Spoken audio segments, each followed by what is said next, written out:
తాకట్లో ఉన్న మీ బంగారాన్ని విడిపించి ఆ రోజు ఆన్లైన్ రేటుకి కొంటాం. Sharma gold company. నమస్కారం, వెల్కమ్ టు సుమన్ టీవీ. నేను గీతాంజలి. జూలై 24వ తారీఖున ఆషాఢ అమావాస్య. మరి ఈ అమావాస్య విశిష్టత ఏంటి? సాధారణంగా అన్ని అమావాస్యల్లో చూసుకున్న ఏదో ఒక ప్రత్యేకత ఉంటుంది. ఈ ఆషాఢ మాసంలో వచ్చేటువంటి ఈ అమావాస్య ప్రత్యేకత, ఖచ్చితంగా ఈ రోజున ఈ నియమం పాటించాలి అంటూ ఏమైనా ఉందా? అలాగే 2 నక్షత్రాలతో కూడుకుని వచ్చిందని చెప్తున్నారు. అది ఇంకా విశేషం అని అంటున్నారు. ఆ విశేషం ఏంటి, ఎవరెవరికి బాగా కలిసి వస్తుంది తెలుసుకుందాం. వివరించేందుకు ప్రస్తుతం మనతో పాటు ఉన్నారు ప్రముఖ జ్యోతిషులు బ్రహ్మశ్రీ నందిభట్ల శ్రీహరి శర్మ గురువు గారు. వారితో మాట్లాడదాం. గురుగారు నమస్కారం అండి. వాగర్థావివ సంపృక్తౌ వాగర్థ ప్రతిపత్తయే జగతః పితరౌ వందే పార్వతీ పరమేశ్వరౌ. ఆదిత్యాయ చ సోమాయ మంగళాయ బుధాయ చ గురుశుక్ర శనిభ్యశ్చ రాహవే కేతవే నమః.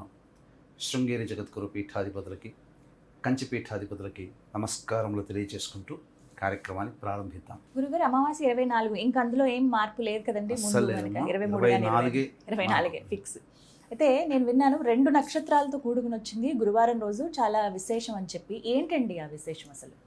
సాధారణంగా అమావాస్య ఆదివారం కలిసి వస్తే చాలా విశేషం. సోమవారం కలిసి వస్తే సోమవతి అమావాస్య, మంగళవారం కలిసి వస్తే భౌమ అమావాస్య. కానీ గురువారం నాడు అమావాస్య కలిసి వస్తే చాలా విశేషం. అతి తక్కువ సందర్భాల్లో మాత్రమే సంవత్సరానికి 1 లేదా 2 మాత్రమే ఉంటాయి. ఆదివారం అమావాస్యలు చాలా ఉంటాయి, సోమవతి అమావాస్యలు చాలా ఉంటాయి. కానీ గురువారంతో కలిసి వచ్చిన అమావాస్య చాలా తక్కువ, అతి విశేషమైనటువంటిది. ఇందున పునరుసు నక్షత్రము, పుష్యమి నక్షత్రము కలిసి వచ్చింది. ఈ రోజుకి ప్రత్యేకత ఏంటంటేనమ్మా, 12 రాశుల వారికి కూడా అలభ్య పుణ్యతిథి అని చెప్పబడి ఉంది. ఎందుకనంటే ఈ నవగ్రహాలలో సూర్యుడు అత్యంత ప్రకాశవంతమైన గ్రహం, నిరంతరం వెలుగునిస్తూనే ఉంటుంటాడు. అన్ని గ్రహాలు సూర్యుడి నుంచి శక్తిని తీసుకొని ఉంటాయి, కానీ గురుగ్రహం మాత్రమే తీసుకున్న శక్తికి మళ్ళీ విసర్జించే యోగం కలిగినట్టుంది. అంటే second son of the universe అని జూపిటర్ని అంటారు. ఎందుకంటే 2వ సూర్యుడు అని చెప్పి, అంటే గురుగ్రహం అంతటి విశేషం అన్నమాట. అంటే ఫలితాన్ని ఇవ్వడంలో గురువుని మించినటువంటి వాడు లేడు. అందుకనే మనకు సాధారణంగా గురు బ్రహ్మ, గురు విష్ణు, గురుదేవ మహేశ్వరం, తల్లిదండ్రుల తర్వాత పూజించదగిన వాడు, ఆరాధించదగిన వాడు గురువు మాత్రమే. తదనంతరమే దేవతలు వస్తారు. కాబట్టి తల్లిదండ్రుల తర్వాత స్థానం గురువుకే ఇవ్వబడ్డది. అంతటి విశేషమైనటువంటి గురువు వారం రోజున ఈ అమావాస్య రావడం చాలా గొప్పది. 12 రాశుల గురించి ఎందుకన్నానంటేనమ్మా, మొత్తము 12 రాశుల్ని 2 భాగాలుగా విభజించారు. ఒకటి గురుపాలిత రాశులు, 2 శనిపాలిత రాశులు. అంటే గురుపాలిత రాశుల్లో ఏమేమి ఉంటాయి? మీనం, మేషం, కర్కాటకం, సింహం, వృశ్చికం, ధనుస్సు రాశులు. శనిపాలితంలో వృషభం, మిథునం, కన్యా, తుల, మకరం, కుంభం, ఈ 6 రాశులు, మొత్తం 12 రాశులు. అయితే ఈ ఆషాఢ అమావాస్యకి విశేషం ఏంటంటే, గురువారం నాడు చాలా గొప్పది. పునరుసు నక్షత్రం ఉంది సాయంత్రం వరకు. కాబట్టి అదేమైపోయింది, పునరుసు నక్షత్రం గురువారం ఉన్నప్పుడు అది గురుపాలిత రాశుల వారికి యోగాన్ని ఇస్తుంది. ఎందుకంటే పునరుసు నక్షత్రానికి అధిపతి గురువు కాబట్టి. మళ్ళీ సాయంకాలం 7 తర్వాత పుష్యమి నక్షత్రం ప్రవేశం చేస్తుంది. అప్పుడేమైతుంది, గురువారము పుష్యమి నక్షత్రం అన్నప్పుడు ఏమైపోయింది, శనిపాలిత రాశుల వాళ్ళకి చాలా విశేషమైన యోగం. కాబట్టి మొత్తము కూడా ఈ 2 రాశుల వారికి, ఈ 2 గ్రూపుల వారికి మంచిది. అంటే 12 రాశుల వారికి మంచిది. కాబట్టి కొన్ని పరిహారాలు అనేటువంటివి గురుపాలిత రాశుల వాళ్ళు పొద్దున పూట, శనిపాలిత రాశుల వాళ్ళు సాయంత్రం పూట చేసుకుంటే అద్భుతమైన విశేషం. ఈశ్వర ఆరాధన చేయమని శాస్త్రం చెప్పబడింది. అమావాస్య రోజున లక్ష్మీ ఆరాధన కూడా చేయడం విశేషం. మరి ఏం చేయాలి గురువు గారు, చేసుకోవాల్సినటువంటి పరిహారం?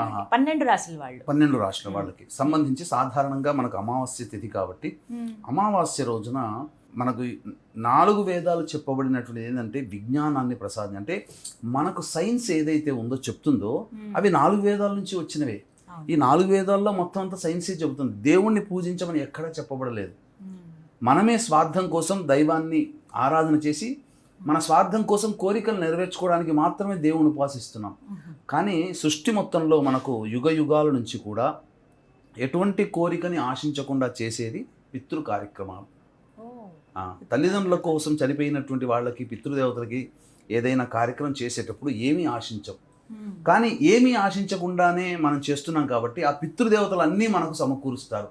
ఇది అనాదిగా వస్తున్న ఆచార సాంప్రదాయం వల్ల కాబట్టి 50 సంవత్సరాల కిందట భారతదేశం అద్భుతంగా ఉంది. అంటే సకల సంపదలతో కూడుకున్నటువంటిది.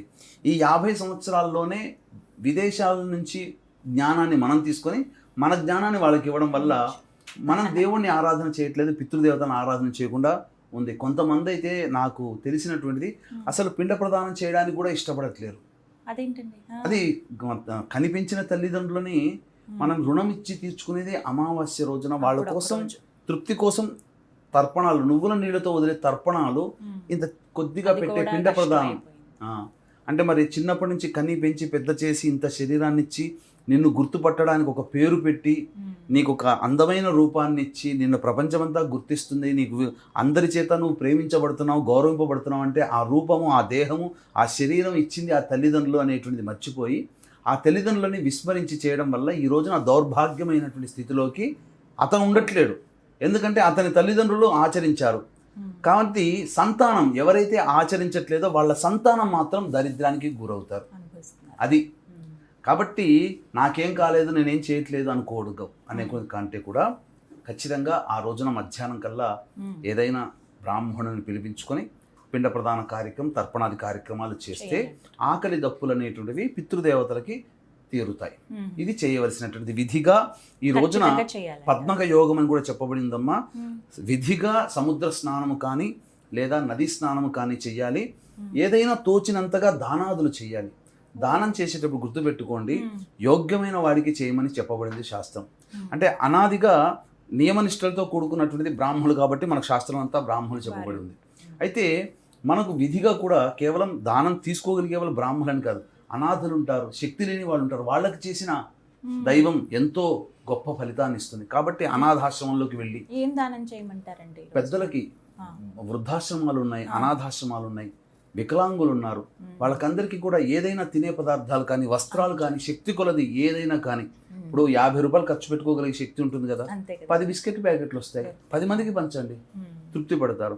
అది చేయండి. కానీ సాయంకాలం పూట మాత్రం ప్రదోషకాల సమయంలో శివారాధన చాలా గొప్పగా చేయాలి. అయితే వీక్షించేటువంటి ప్రేక్షకులు కూడా మీనం, మేషం, కర్కాటకం, సింహం, వృశ్చికం, ధనుస్సు రాశుల్లో జన్మించినటువంటి వారు ఈ పునరుసు నక్షత్రం గురువారం కలిసి ఉన్నటువంటి రోజున ఈశ్వరుడికి అభిషేకము, అర్చన చేయడం, లేదా మీకు ఏదైనా కానీ పని ఆటంకాలు ఎదురవుతున్న పనులలో లేదా స్ట్రక్అప్ అయిపోయి ఉన్నాయి, ఖచ్చితంగా ఆ అమావాస్య రోజున కాలభైరవుడికి కానీ ఈశ్వరుడికి కానీ నల్ల నువ్వుల నూనెతో కనుక అభిషేకము జరిపితే ఖచ్చితంగా కర్మదోషాలు తొలగిపోయి మీరు అనుకున్నటువంటి పని మూమెంట్ అవుతుంది.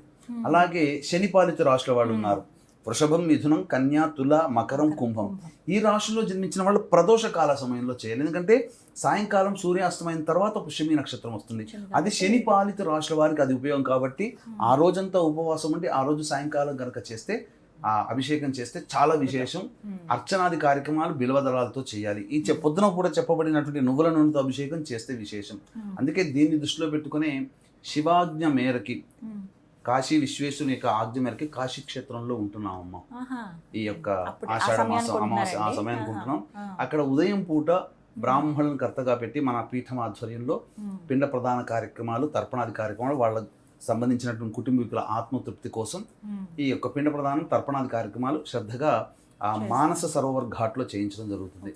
అలాగే రాత్రిపూట పుష్యమి నక్షత్రము అమావాస్య రావడం చాలా విశేషం. అందున గురువారంతో కలిసి రావడం చాలా గొప్పదైనటువంటిది. కాబట్టి ప్రకృతిలో ఉన్నటువంటి అన్నిటికంటే కూడా గొప్పదైనటువంటి ఆ కాశీ క్షేత్ర పాలకురాలు వారాహి, క్షేత్ర పాలకుడు కాలభైరవుడు, వారి హోమాలతో పాటుగా ప్రత్యంగిర, బగలాముఖి, రాజశ్యామల, సుదర్శన హోమాది కార్యక్రమాలు జాతకరీత్యా ఉన్నటువంటి అన్ని రకాల దోషాల నివారణ కోసం చేయించడం జరుగుతుంది. అవకాశం ఉన్న వాళ్ళు ఈ కార్యక్రమం తదనంతరం కాంటాక్ట్ చేసి మీ గోత్రనామాలు నమోదు చేసుకోవచ్చు. చాలా చక్కగా వివరించారు గురుగారు, ధన్యవాదాలండి. సర్వం శ్రీ ఉమామహేశ్వర పరబ్రహ్మార్పణమస్తు.